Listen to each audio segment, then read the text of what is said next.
Welcome to Geeking Out with Matt Serra. I'm so excited today. My good friend, Frank Grillo. Frank. My brother, I'm so excited as well, man. I always love talking to you guys. And you know what I'm really happy about?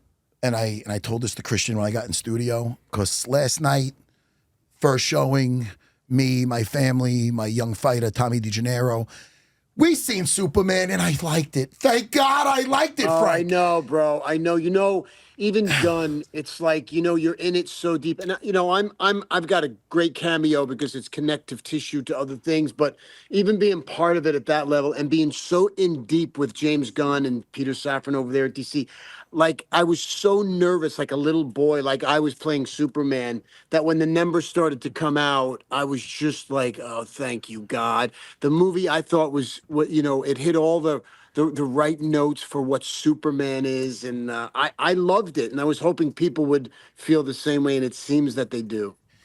You play, now for the people that don't know, you play Rick Flag Sr. And Yes. in the Suicide Squad, there was Junior. Junior. And, first of all, look, I want to get into the movie. In a second, but before I do that, I want to talk about our origin story. I always like to do that first because you know what it is? When I get people on the show, they're like, how do they know each other? When I was doing Dana White Looking for a Fight, and this must have been, I know we could find the year because you were filming Kingdom. And you were on the set of Kingdom, and we visited you there when we were shooting, I believe, our LA episode. Right. And what's so great about this is Dana White doesn't like anything. He doesn't like anything. He doesn't watch anything. I watch everything, and I always give him stuff. He's like, I can't watch anything. They gave him the DVDs or whatever to watch. Yeah. And he loves Kingdom. He loves the MMA program named Kingdom. I'm like him. I'm not like you. I'm like him. I'm like, I don't like anything. I really don't. I don't like a lot of things that I'm in. And so I was, and by the way, that I was so excited because you were coming. No, like, get out of here. I swear to God, I mean, look, from the beginning of when you came into the UFC, when you're a New Yorker and one of your guys is like killing it and he's a future like that's a big deal for us, right? And so when you came, to me, that was like, hey man, if Matt Serra likes this, we're in great shape. It's such a good show. It reminds me of Longo's Academy. It was fucking crazy. And there's so many characters that were in that show that, I know that guy. Oh, I know the guy trying to sell the protein powder in the front of the thing, and he's kissing the gym owner's ass. Happy to be a part of the team. And meanwhile, were you around? I know you. Listen, there's Hollywood tough guys, and I think back in the day, it's a different standard than now. Because back in the day, I think, maybe Clint Eastwood or some of the other old school tough guys maybe had a good right hand or something. But you know mixed martial arts. No, not before mixed martial arts. I grew up fucking wrestling and boxing and like in jiu-jitsu, like when I was, and to me, a tough guy is a guy. First of all, tough guy means, it doesn't mean you're going to win the fight. It just means I'm fucking fighting you, bro. I don't give a shit how big, I would go work out in Golds and there'd be these, I'm like, do you think you're a tough guy because you're fucking muscular? I'm like, I'll fight you right now. And by the way, if you beat me, I'm going to go home and heal up and I'm coming back. That to me is a tough guy. A tough guy is here and here. Like, I know lots of guys that know how to throw punches. They ain't tough guys. Yeah. And there certainly ain't that many tough guys in my business. There's just not. There's some guys who know how to throw their hands a little bit, but they're not tough guys. They're not like tough guys. I'm sorry. And, so, yeah, I kind of, at the beginning, I was like, I like to fight. I like to fight on the side of the street. But that's who I am as a kid who grew up in the Bronx. That's not me having anything to do with knowing how to fight. I just like to fight. That's why I started getting into wrestling when I was a kid. I liked it. I liked the physical contact. You know what's wild, though? I always find it, because you're a rare breed. Because, acting... growing up in the Bronx, you're around the combat sports, which you're talking about. How does one get into acting? with that. Because, you could be like, Frank, you sissy. What are you going to drama class? What do you ever get fucked with? When did you first think about doing acting? There's no, I never even thought about acting. Like I used to love to watch Stallone and Charles Bronson and guys like that do their thing, but I never thought about acting. I look at kids today. I work with dudes, fellas, who have been acting since they're 9. Yeah. Do you know what I mean? And it's like, I got into this in my fucking late 20s. You know what I mean? I wasn't like a theater kid. I went to practice every day after school, whatever it was, whatever season it was. I'd go into practice. Like I threw a ball, or I was on a mat or whatever it was, and so I got into it late. But there, these people who they eat, drink, and sleep, storytelling, and I'm so like enamored by it because I never had a calling to do it. I just kind of found it and it found me, and I kind of made my way into it. And guys like Gavin O'Connor were a big part of my real success, and because of who I was and how I held myself. And so I take pride in that. I used to kind of try to shy away and pretend I was like, really the young guy who was just always wanted to be an actor. And that's as I got older, and I said, okay, stop with all the bullshit. I'm not that guy. I'm this guy. How did somebody say, hey, I want to take this class in late 20s? No, yeah, I did take an acting class early on, my early 20s. I really liked it. I didn't know what the big deal was. I thought it was pretty easy. Like play make believe. I don't know. When I was a kid, it was like I played cowboy and Indians and all that stuff. And it was like, make believe you have a hole in your leg. All right, I got shot with an arrow. Oh, my leg is killing me. Like, it's not that hard. It's not that far off from being a child. And so... And then I had people always coming up to me because I was extremely attractive. No, I'm joking. I had people come to me and goes, hey man, you want to do this? You want to do this commercial? And that started it off. And then I took acting classes, and then like anything else, when I wanted to fucking really get good at jujitsu, I went straight to Hicks and Gracie. And I used all my money to do privates with Hicks and Gracie. I went to class every day for 6 hours a day, but my knowledge came from spending, back in early 90s, spending $200 an hour with Hicks and Gracie when nobody even knew who Hicks and Gracie was. I did the same thing with acting. I just found really great acting teachers. Harold Guskin in New York, who was with James Gandolfini and Kevin Kline and Glenn Close. I'm like, who's the best? I'll take all my money and I'll go there. And that was it, man. And here I am. Amazing. You started watching the UFC from the beginning? From before it was the UFC, dude. I started watching. We started getting bootleg tapes of Valet Tudo. Yes. For anybody knew what mixed martial arts was, right? And by the way, Hicks and Gracie, the year that they came to him to be in UFC, he was going to Japan to fight in Valet Tudo, which they eventually made his film from. Oh, Choke. Choke. Yeah. The documentary Choke is amazing. Right? Yeah. And so that was, to me, that was mixed martial arts because, having a wrestling background, it was, I'm going to take you down and then we'll figure out what's going to happen. Yeah. Right? Because that was the power. Most guys didn't know what to do when they got taken down by a wrestler. And so if you kind of combine that with then some finishing stuff, you're like, I'm golden. I could fight anybody. And I used to like to do that. I used to like get tested out. I'm like, I'll take him down, but then I know what to do once I'm down there, And it was great fun. It was great fun. And so I did that before I became an actor. I was doing mixed martial arts and jujitsu as a struggling actor. And then I was on a soap opera. I was doing it so long ago. You were a baby. Yeah. You know what it is? I'm not going to ask your age because you look so young. I just turned 6. I'm not afraid. I just turned 60. You're right. Look at you, Frank. Look at you. And then don't take that. You're going to depress me if you take your hat off because you know my bald ass. It's but all there. look at It's you. all Look at mine. this No guy. die. Look No at this die. guy. Rick Flag. Right, man. Love the life you live and live the life you love. What was I? You stay young. You remember that? I know. I love it too. I taught class earlier. I love it. I was telling you in our text about Tulsa King. I go, Stallone, it's not easy to have another Alpha versus Stallone. So I told you I love you in Tulsa King the second season because again, you have to Stallone, he has a presence. So to have somebody be his nemesis and be able to carry that That's quite the honor, don't you think? Especially since you said you grew up you were watching him.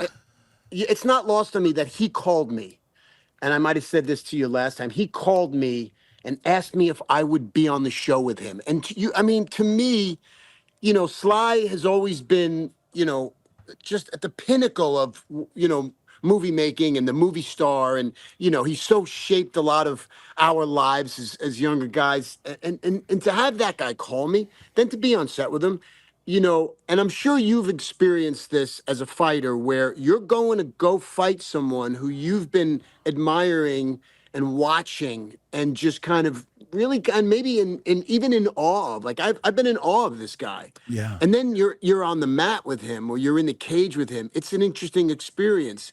And I wasn't gonna, like, people are afraid when he comes down to set, like, people get real quiet, except for me. That's why. That's and funny. I love to fucking jab him and go at it with him, and he loves that because you know what you don't want? You don't want people kind of yesing you all day long, and you're getting a certain behavior from people that isn't authentic. And I'm like, at this point in my life, I got nothing to fucking lose. First of all, I tell him how much he's meant to me. I tell him what he represents, and I tell him how great he fucking is. And then I go and I spar with him. And it's phenomenal, to act across from him. And we're changing ideas and we call each other. And, it's fucking, how can you not, like, just say, thank you, God? Right, with that. You know what I mean? Thank you, God. When I fought for the title, I came out to like a Rocky remix. And then later on when I fought Matt Hughes, I came out to straight Rocky. And Joe Rogan's like, and Goldberg were like, oh, no, he didn't. No, and Joe's like, of course he did. Of course. Because I kind of lived that. When you get a chance, are you guys pals now? I can see you guys being pals. We're me and Sly? Yeah. Yeah, we were pals before. I would go up to his house and watch the fights. Bro, I'd go up there'd be Al Pacino and Bill Burr, and me and my boy Carnahan would go up. Brian Callen would come up. And it was a good time, and we became pals that way. But this is a next level. This is becoming a peer in this world of acting. To me, that's like, I love guys like, and I appreciate guys like Daniel Day-Lewis and even Robert De Niro. But to me, Stallone is the pinnacle for me. Yes. Yeah. This is what I want you to do for me. I would never ask anything, but hey, does he watch MMA at all? Could you slip in my first GSP fight with him? I'm a 5'6" Italian American. Could you please slip that in? If I just knows that he witnessed that, don't do me a favor. Don't show him the rematch. Listen, I'll tell him. I'll ask him. I guarantee you, he knows the fight by memory. If he knows my name, that's all I need to know. If you say, if you bring him up, he knows your. Fucking, don't say that, Frank. Come on, I'm going to get shot. You're a fucking icon. What are you talking about? Hey, Frank, when you visit here, I'm taking you to Talio's Pizzeria. They have a slice after me. They import their flour from Italy. Caputo flour. They import it. Okay, so the real flour. They have a Serra slice. Hey, look, as long as it doesn't get me bloated. Frank, I don't want to ruin it. Get it back on me for a second. I want to impress Frank. I want to impress Frank. Come on, man. Yeah, hey, Frank, at one point, I was up to 230, bro. And then I got the... You were fat. I was... Frank, don't... You know what it is? When you say it now, it feels okay. It feels great. When you are fat and somebody tells you, even if they mean well, you probably never dealt with this in your life, Frank. Fat to me, and I've never been fat. That's the thing. Imagine. No. Fat to me is 10 pounds. If I'm 10 pounds heavier than where I want to be, I'm fat.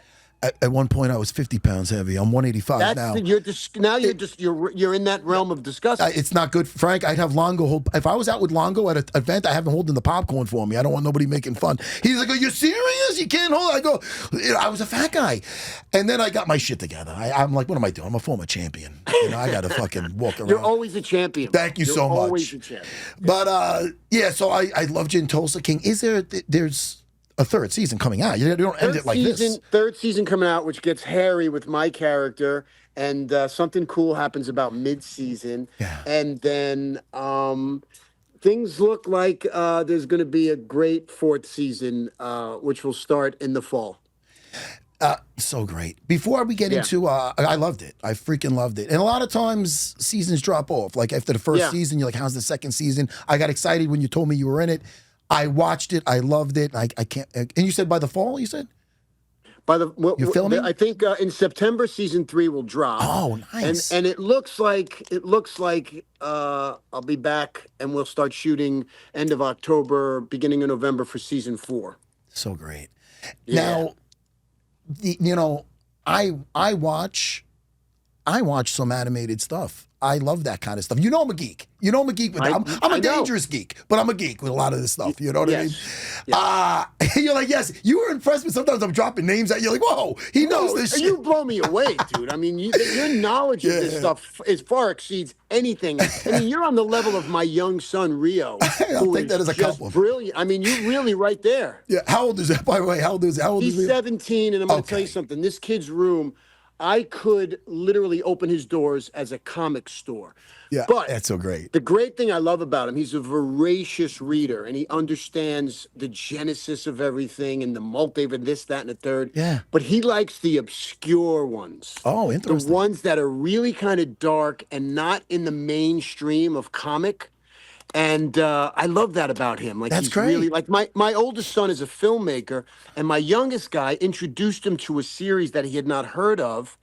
And it turns out somebody had gotten the rights, and the rights then went dry. Now my son's trying to get the rights to it to possibly make it. And it because my little son said, "You should check this out. This would be an amazing story." Cool. Oh, it's And so yeah, that's how good he is. That's how smart the kid is. Rio Grillo, shout out to Rio Grillo. yeah, that's so great. What did Rio think of Creature Commandos? Loved, and I Come took on, them man. up to Warner Brothers. Peter Safran said, James's partner who runs DC said, "Come up to the offices. I want to show you an early cut of some of this stuff." And they were like, first of all, they were blown away by how dirty it was. Yeah, dude. It's vulgar. Yeah, I love it. I love it. And they were a little off put by me having sex as a cartoon. Oh, yeah. Yeah, and I said to them, fellas, I said, Rick Flag is nothing compared to your dad. You Ah, should see me in it. you're the coxman. That's great. That is so fantastic. Yeah, I was really happy with the cartoon because that was officially the start of that's the the launch. DCU Yeah. with James Gunn running things. So I Yeah. love the theme of it, and I love that it's the same. It's Rick Flag Senior, and Yeah. from the cartoon, you're the same one that's in the new Superman. That's Same one, and I just kind of get promoted. I take over the administrative aspect of the whole DCU. So I take over for Viola Davis. It's called Argus, and it's fantastic, and it's a great kind of arc. And I think I think they're deep into writing season 2 of Creature Commandos, so that's coming back. oh Oh really? yeah, oh yeah. When That's is been picked up. on Max? I When? I don't know when, but that's been picked up. And wait till you see Peacemaker season 2 if you're into that. It's phenomenal. And I'm sure there'll be a season 3 of that as well. I was going to bring that up because I saw, Peacemaker is in the movie. Is in For a second, yeah. Oh, yeah, for a second. How much did you know about? Because again, like you said, I'm into this as much as Rio is, your son. Yeah. How much? A lot of tough guys aren't. A lot of the guys, you know what I mean. But so, like, how much did you know much about Superman when you're doing the voiceover work for Creature Commandos? And about the whole story, I don't. I mean, only because they have to be. When I did all the Marvel movies, there was so much shit that leaked because, guys like me, I don't know what I can say and can't Yeah. say. And so they give you what you need to know. And, I prefer that because I'm an idiot. And if I'm promoting other things and they're asking me about this, I don't think about. I'm too old. I got too much shit in my head. I'm not thinking about what I'm allowed to say. And so I prefer it that way. But when we did Creature Commandos, I had all the scripts. When we did Peacemaker, I had all the scripts. So I knew everything in advance. I know the whole canon of why it starts here and ends here. So it's a lot. There's a lot to know, and I've been good though. Now I know how to lie. I really do. I learned how just to make shit up. Yeah. When I like I told you, I seen it last night. When I seen the movie, and at first I was like, "Oh shit, is this a mistake?" Because fuck it, I'm gonna have Frank on, and I can't fake shit. And if I don't like it, what am I gonna do? Not talk about it? No, bro, you don't like it. You don't like it, Oh, man. thank goodness. That's what the movie business is about. Yes. It's like fair play if you don't like it. Like not everything is for everyone, and that's most of the stuff I make. outside of these superhero movies, it's certainly for a limited audience. And so I don't take any of it. People beat me up sometimes on stuff. And I'm like, fair enough. I mean, you can't like everything. Hey, were you hesitant to get back into the whole comic book movie thing after I don't know if it was a pleasant experience at Marvel. I know you played Crossroads. Crossbones, yeah. Crossbones. Crossroads. Yeah, put me at a crossroads. Yeah, I love that song though. But were you a little hesitant about it or no? I mean, I'll tell you why I wasn't. To go back and do Crossbones, I probably would be. But I love, and I've had a relationship with, and I love James Gunn. And I think he is one of the smartest, uh, one of the most talented, and one of the people with the highest level of integrity in the business that I know. So when they called me, and I was one of the first calls when they took over DC, because he had a whole plan. And before he got out of his mouth the end of what he was saying, I said, I'm in. I'm in. Whatever it is, I'm in. Send it to my agents. I'll sign on the dotted line. No negotiation. I'm in with you guys from soup to nuts. So I wanted to be involved in the embryonic phase of this DC thing because I knew once James and Peter got a hold of it, they were going to change it up and it was going to be their own, whatever iteration of it. Is there lots of pressure with this being like his first DCU movie coming out? Like, shit. If there is, he hides it well. And I think like whenever you make a movie for $225 million, there's a lot of pressure, right? I think he's so confident in his ability to attract his fan base and the fan base of these comic stories. And I think, he really held true to the comic. Like it's really a very comic centric movie. Yes. It really is. More so than say the other Superman, which people loved as well, but it was very dark and brooding and it was, it was very Hollywood. And I just don't think that was what Superman represented as far as my age group. And this is not that. This is really how I imagine Superman. This is close to the Christopher Reeve Superman. I really enjoyed it. The more I think about it, I want to see it again. Yeah. He has a way of getting you to know characters, like he did with Guardians of the Galaxy, where I didn't know any of those characters. Did you see those movies at all? The Guardians of the Galaxy? Yeah, of course. Yep, yep. And by the end of the movie, you're loving all these characters. And he did the same thing with this one. I know. Even like the tertiary, even like with me, how he drops me in there. I'm a big part of the end of the movie where you come in on my face to see me thinking about something, and you're like, wait a minute, why is he relevant? What's going on? He's setting the way he sets things up. It's kind of it's kind of brilliant because unlike a lot of these other people who make these other kinds of movies, not only is his script intact and done long before he starts shooting, he knows where he's going after that. Yeah. And a lot of these guys are just, like the script's not ready, but we're going to start the movie anyway. And it's a different product. It becomes a different thing. Now that's a certain way to make a film, and God bless. But this is to me a better way to make a film, where you know exactly what you want and you know exactly where your characters are going. And I'm all for Superman now. I got to tell you, I love Superman again. I love Superman. And I really do. And this kid, I thought David was amazing. He's a really good actor. Also went to Juilliard like Christopher Reeve. And there's a lot of similarities there. And it made me feel, I think you're saying the same thing. It made me feel, there was a nostalgic feeling to it, brother, that makes me want to see it again. It's, it's funny because nowadays with movies, I get worried. Is this going to be too political? Am I going to know the director? Do I know who he's voting for by watching this movie? Things like that. I get I just want to be entertained. So when I was there, it was such a relief where I'm like, I'm just having a good time. I'm just having fun with this. Good. Because, again, we've come to this place in the world where, who you vote for, what your political views might be on any given subject is so critical to relationships and what you watch and what you listen to. And it's like every little thing is under a microscope. Everything you say. I mean, when I was younger, Nobody knew what anybody else who they were voting for. Yeah. Nobody asked. It was nobody's business. It was like asking how much money you made every year. It was just you don't do that. It's kind of taboo. Now it's like if I say something on my Instagram, I get so many people going, "Well, you must have voted this way. That's why you think this." Yeah. And I'm like, first of all, fuck you. It's none Yeah. of your business. It's Exactly. none of your business. And second of all, if this is the way you're thinking, you're poisoning the rest of the fucking world. Yeah. And so I'm the same way. It's like I want to go to a movie and I don't want to worry about who the guy voted for. It's none of my business. Whatever his views are, his views. The other thing is, I've heard people come out and say, "Oh, it's nah, James Gunn has made it political." Name me a superhero movie that's not political. Yeah. Just go ahead, name me a superhero movie where there's not a mayor involved or a president involved and or a whole group of like Winter Soldier. I mean, it Oh, was like love the it. Nazis, the DC. I mean, it was like Yeah. that's what it was. It was political. It's like everybody's looking for an opportunity to shit on something. Hmm. And you just said it best. I just wanted to go have a good time. And I did. And I And I did. did.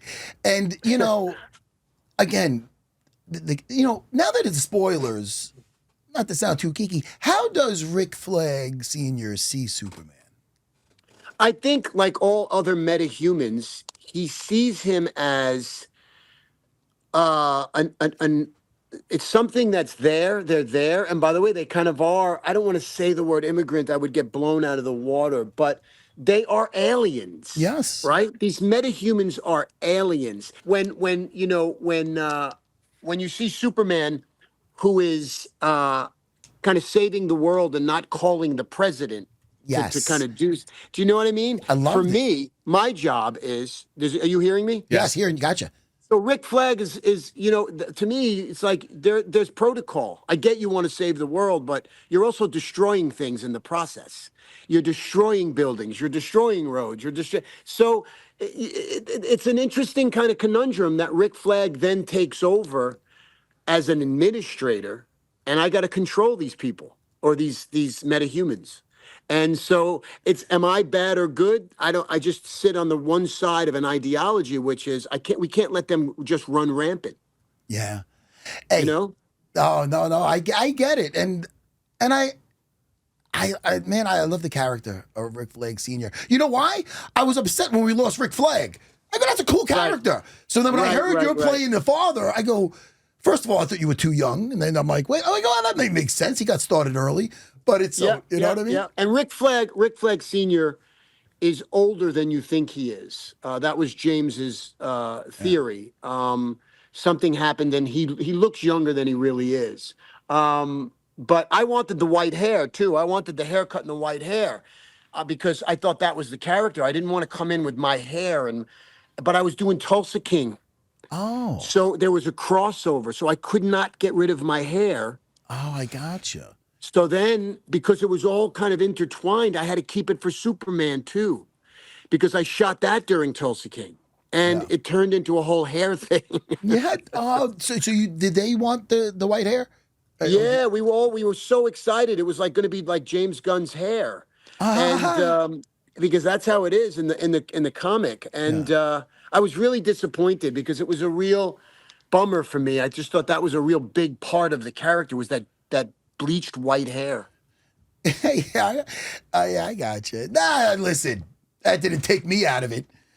Now, what can you tell me without getting yourself in trouble? What is next for Flag, and how do we get the Peacemaker from here?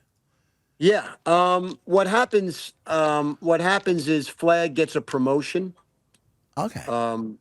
and Waller, who is Viola Yes. Davis's character, Waller is moving into another part of government, and so I then am in a position where I have access to a lot of restricted records, specifically about my son that I now can see that I wasn't able to see, and find out even more truth about how he was murdered, and that brings me on a journey and on a course with Peacemaker throughout the season that is very interesting, and it's a cool arc and evolution of Rick Flag Sr. Now, and you said you loved working with Cena, right? Well, he's just a pure gentleman. Oh yeah. There's something great when you're working with men who are secure Yes. about being men, about who they are and what they are, and in their physicality and their spirituality. They're men. Yeah. It's a joy. It's a joy. It's never a problem. You know what I mean? And he was a gentleman. The way I met Cena, I was in a restaurant with my girlfriend. Like the night I got there, he must have been at another table. I went to pay my bill, and he said it's taken care of by Mr. Cena. And I turned around, and he was sitting behind me. And I Oh. look at him like this, and we got up, and I hugged him, and he said, "Oh man, welcome to the show. It's going to be a great season." And he's Oh. just a gentleman and a really smart, self-effacing. And I didn't realize how big of a star he was in the wrestling world there. Oh. My kids schooled me because I don't watch wrestling. Me neither. The only guy I know in wrestling is Kurt Angle because he was one of the greatest Olympic wrestlers in the history of Olympic wrestling for the U.S. Yeah. Yeah. And I know Kurt because he was also in Warrior. But I learned a lot about John Cena, and he also quietly, I think, is the by far the most generous person in the Make-A-Wish Foundation with Oh. his time. Yeah, he's an amazing That's guy. sweet. Yeah, Now, have you gone to see him wrestle? I have not. That's not my jam. Can I tell you, Frank? I have a good friend now. I became really good friends with him. My friend Kevin. He's named Karrion Cross. He's one of the Yeah. WWE guys. Brown belt in jiu-jitsu. He's been to my school before. He's a legit savage. He actually has some MMA fights before. So he's one of those wrestling guys that is legit. Right. Very good jiu-jitsu guy. Why did I bring him up? Oh, I know why. I have ADD. You know that, Frank. So he gave me and my family tickets to Madison Square Garden. And, my wife used to watch it as a kid. And I figured I'd bring my little girls. It's not for me when I'm leaving during the steel cage match. I can't take it, Frank. I can't. Christian was my producer, was with me. Christian was with me. He goes, "You're leaving now? It's the steel cage match." I go, main event. I go, "There's a 10:30 back to fucking Long Island. I'm getting the fuck right." I actually fought in the steel cage. I know. And I'm the same, bro. I'm the same way. It's fucking social intercourse. I Yes. can't do it. I can't do it. I can't. I can't. The older I get, the less tolerant I am. And then, look, it's not like I'm Brad Pitt, but when I go out in crowds like that, especially where it's fight centric and stuff, yeah. there's a lot of people who are on top of you. You know what I mean? Yes. It's a lot of energy. You know exactly what I'm talking about. Yes. And I like to be nice to everybody, but it's so draining. And because I never want to offend one person who is like grateful that I'm there. I'm like, thank you to even know who I am. And by the time you go home, it's like a hangover for 3 days. You know what? It's funny. The only way I could relate to that is I took my wife to Madison Square Garden when the UFC was there, and I don't go to them if I'm not fighting or unless Right. I'm in the corner because of the same reason. I'm no A-lister, but at that thing, I'm in. Right. I'm waiting for my train, and I'm taking pictures for 50 minutes, which is. I feel privileged. I feel privileged, but you Right. do get home and you're like, whew, I'm a nice guy, yeah. but shit, man, my face hurts from smiling. It's energy, man. It's energy. And look, in the moment that they're coming up to you, they are so happy to see you. And it's that so to me, nice. that to me is a gift, right? But each of those people have their own things going on in their lives. And Yeah. if you don't think that energy is transported Oh boy. through them in a little way to you, Yeah. you're crazy. And so now multiply that by maybe 350 people. It's a lot, man. It's a lot. And another thing, when I take the pictures, one of the problems with being 5'6", everybody's armpit's on my shoulder. I get the underhook. I get the fucking underhook, Frank. So I always smell good. I take a lot of showers. I go to the left and right. I smell like fucking armpits. You don't have to deal with that, Frank. Frank, you don't. No, I'm only 5'10", bro. Oh, I'm only shit. 5'10", 5'10 and a half with shoes on. So I'm not that much more than you. I had that stud Sean Brady, UFC fighter. I don't know if you've seen him lately. God. He's a savage, striking, jiu-jitsu, Kimura's guillotines.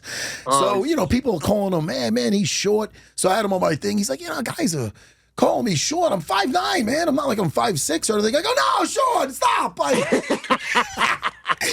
Yeah, I love that guy though. My brother, like I always consider myself a little guy. Like I'm 5'10", I'm a little guy, right?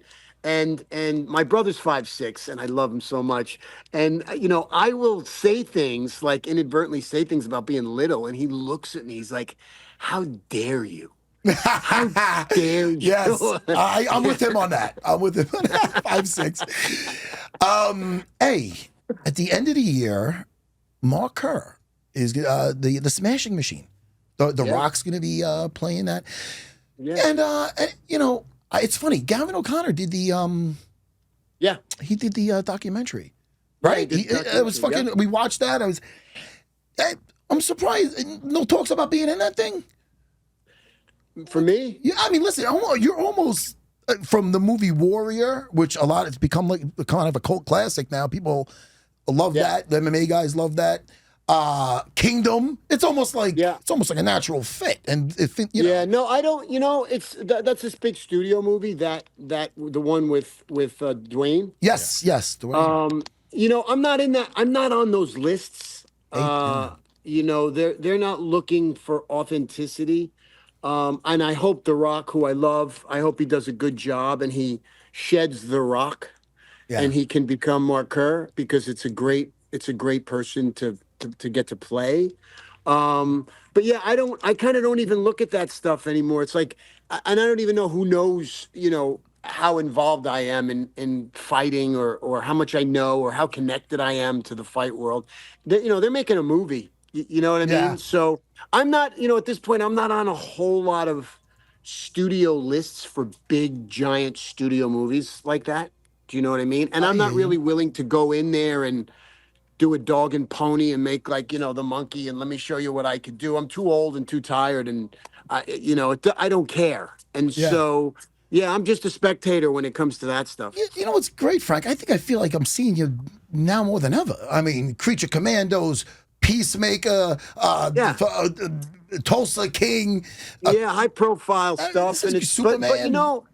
all that stuff, Matt, all that stuff is from my relationships Yeah. with the people who are creating them, and not unlike Gavin O'Connor, who didn't know me from Adam really, who met me and said, "I got a movie, Pride and Glory. You got to be in it, man. You're the real deal." And so, if it's guys like that, guys like Joe Carnahan, who then said, "You got to be in The Gray," I need somebody against Liam Neeson, and you're a dude, and so if you're that kind of a filmmaker, you know me and you kind of there's a conversation, but if you're not, like if you're Edgar Wright, you're not coming to me. You're going to go to a guy who's got a little more shine on him, and as far as the studio's concerned, there's less risk, and that's my existence. You know, Gavin told me that he was going to be doing a Warrior TV show. Yeah, I Now, think with DC. wait, Daniel Cormier? Yes. Oh, shit. But I Did don't he think tell me I that, think he's Christian? fine. He did tell me I that. think he's getting resistance on it. I think he's having a problem getting it up on its feet. Oh, is he? I would Yeah. assume, though, if he does get this going, I mean, would you be showing up your character? Oh, I Having would people show up listen to for Beethoven? Gavin. I mean, I would show up for Gavin because I owe Gavin a lot, but not because I wouldn't show up because I love Gavin as a filmmaker, Yeah. and I would go and do whatever he wanted me to do. And we've spoken about it. I go, Bubba, whatever you need when you bring Frank Campagna back into that world, whatever you need, just let me know. But I know he's had some struggles with it of late. The movie Yeah. business and the TV business is in a weird place, Yeah. really, really weird, difficult times. But listen, with the success of Accountant 2, Yes.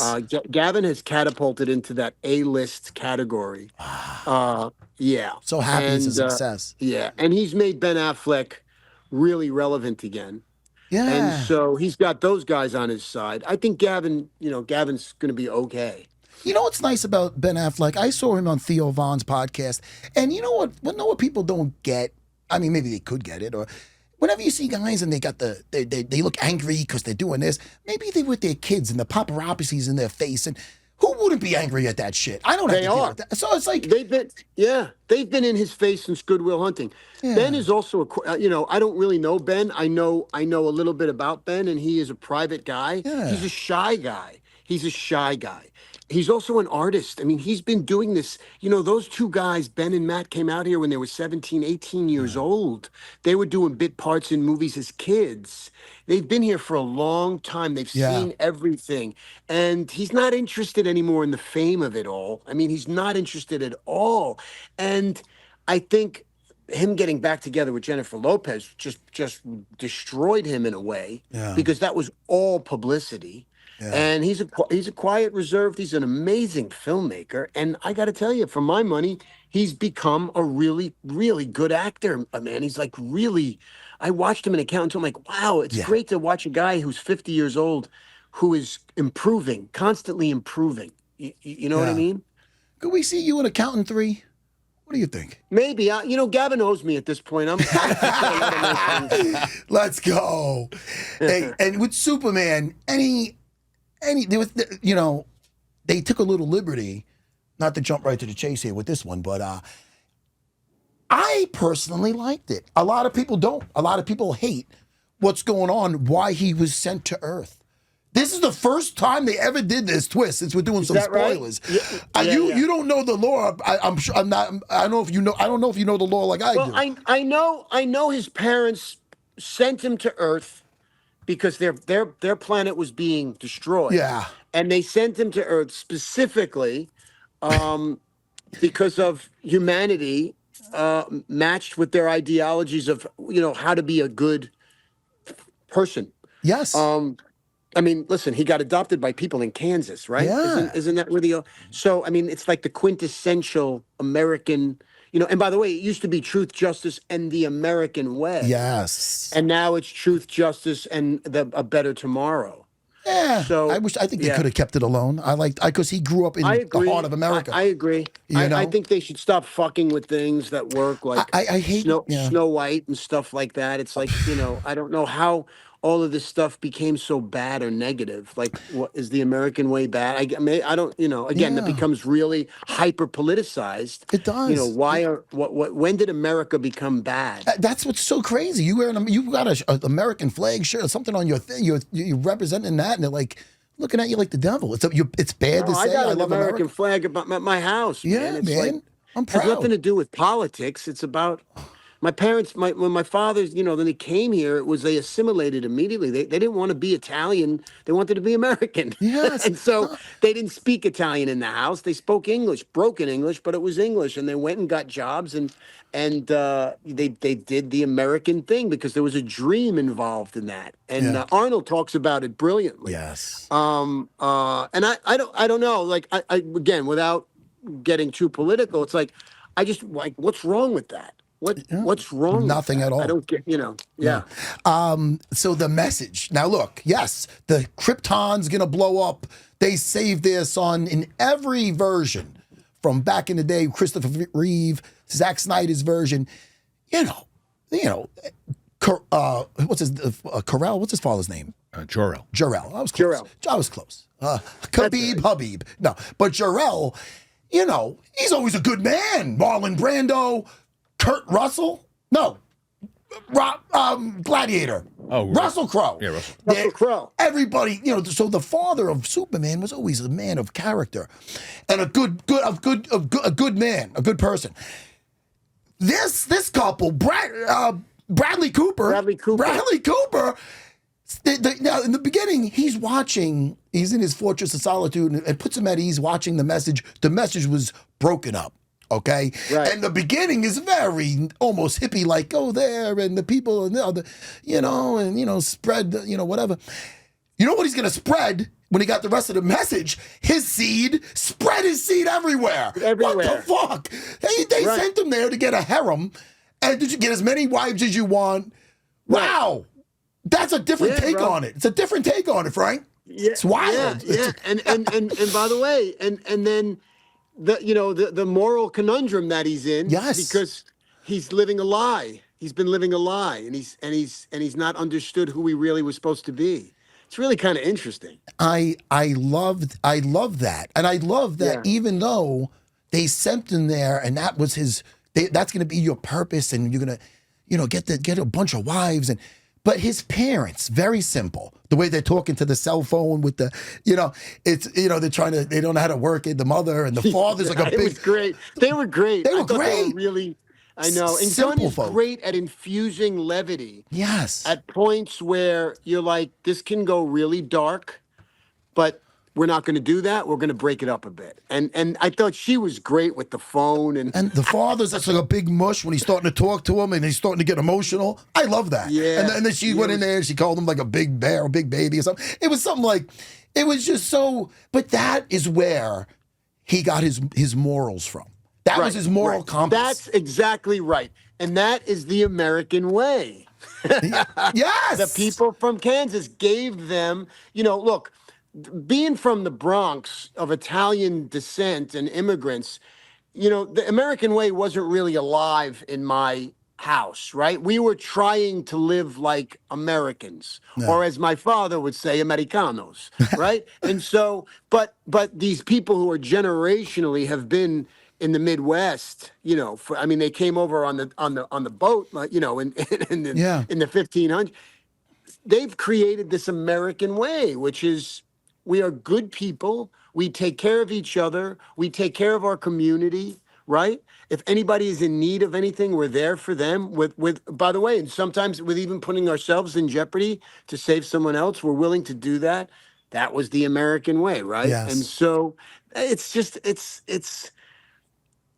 I don't know when any of that became taboo. It's a shame. It's a shame, and I feel it's coming back. And when I left that movie, when how it's ending, when I'm thinking, he's like, he's in the chair again. He's back at the Fortress of Solitude, and could you play the message again? And you just knew. Next thing you know, it's just all of him in Kansas with his mother and father, and and then it gets into one of the James Gunn nice songs they have on. It just had I left the movie just happy and feeling great, and I think it's just bringing it back. You know what I mean? do too. And listen, you are describing what has been missing, I think, in movies for a little bit of time now is I just went away feeling good. I went away feeling something I've seen so many shitty movies with big movie stars, and to go away feeling good, feeling something, saying, I think I might want to see that again in the theater. By the way, that harkens back to like Star Wars. It's been a while since 100%, and nothing Star Wars lately, but yes, back in the day. No, right, exactly. Hey, Frank, man, listen, dude, I want to thank you, man, for spending the time. I really do. I know you're busy. Thank you. You're killing it more than ever. It's always a great time, and thanks for letting me sit in my jacuzzi. Dude, I put my back out training today. We're doing a little sparring, and I'm not going to give it up, but I got to calm down a little with that. With sparring, what were you doing? Boxing, kickboxing, jiu-jitsu? I love it. I fucking love it. Hey, do me a favor. If ever back home we're going to get together, Gavin, if I don't hear from by August, he said he's visiting Long Island and he's going to visit me at my school and we're going to get some food. So please, if you're ever in the area, absolutely. Frank, Absolutely. If I'm in New York and you're in New York at the same time, absolutely. And I'd have no problem with you paying. No, that's happening. That's happening. The great Frank Grillo. Thank you so much. Everybody go watch Superman. It's phenomenal. I really enjoyed it. When is Peacemaker 2 coming out? Peacemaker 2 drops August 21st. For anybody who's going to be at San Diego Comic-Con, the whole cast and James Gunn's going to be down there in Hall H. We're going to do a whole big thing, show some of it. So if you're in San Diego, come down and see us. For sure. Myself and the Serra fan been at the last 2 Comic-Cons in New York at the Javits. Oh, we were there. We were there with Creature Commandos. Oh, shit. Yeah. I wish I would have known. Yeah. That you get lost in that place. You know what I mean? It's ridiculous. It's huge. Oh, it's dude. Huge. It's so great. Frank, again, thanks again, brother. Thank you. Congrats on everything, dude. Love you, brother. You're the best, man. Love you. Take care, bro. Peace, man. All right, bro. Gotta wrap it. What's that? You gotta wrap it up. Oh, shit, man. I'm going to look to you. I'm like, I was about to say, that's fucking great. All right. Hey. What a great time, man. What a great person. I so genuine. Best. Oh shit! You know what? I'm going to go eat with Marab. I'm having a great day. Yeah. Taught some jujitsu this morning. There you go. And I was going to say, Christian, Yeah. the camera's not on me, but you are looking in shape. And I almost do not want to give you a compliment because you're not doing it through jujitsu. But I told you I would once I got myself in a little bit more You shape. did say that. I did. So the next step, what am I waiting for? A few more pounds, or what are you doing? I think I got to, speaking of Stallone, Yes. I interviewed him. I have his clip. I'll send it to you. Ooh. But I said to I was wearing an Italian stallion shirt that my brother gave me. It was for the Creed junket. Oh, okay. And I said, I said, look, this is a shirt I'm wearing. He goes, the chest is impressive. I go, the chest is an embarrassment. And he started laughing. Right, I got a laugh out of it. But I've never been able to get a chest.